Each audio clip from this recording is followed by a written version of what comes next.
we have Adam Cianciarulo on the Pulp MX show talking about his salary, which for this sport is kind of weird when you actually think about it. It's not something that's talked about, or at least not something that's well known. And you do have to say, for he is one of the most hyped riders coming out of the amateurs, 250 champion. So not exactly the worst person in the world, but I think it said 1.8 million, and that was base salary. I don't think he said anything about sponsors or whatever bonuses. But you got to think, what happens now, or like not what happens now, but with people like Tomac and Jet and Cooper Webb, all these guys who have 450 titles and multiple titles, their salaries must be astronomical. I mean, not really.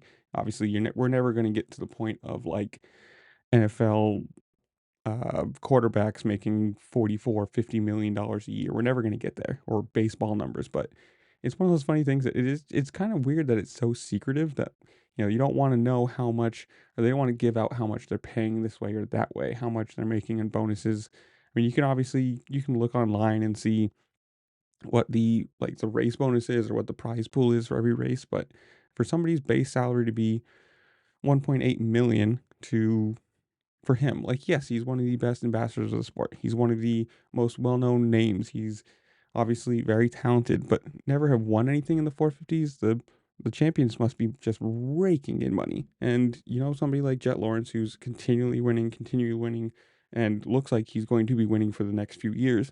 When his contracts come up, they're just going to keep getting bigger and bigger and bigger. And I think this is great. Like, if you want to make this more of a quote unquote mainstream sport, you want to get more exposure, like this kind of stuff is gonna have to start coming out. You can't be so hidden about things. But I don't know. This is where I'm gonna leave you guys. Comments down below, tell me what you think. Do you think that it's something good that people can actually look this up or hear about it, or that they're talking about it now, or do you really not care because you're just into it for watching, and the backside admin stuff you really don't care about? But whatever it is, comment down below, tell me what you think. While you're down there, make sure to like, share, subscribe, do all the fun things this platform allows you to do, because it really does help me out and I appreciate it. And with that, I'll see you later. Peace.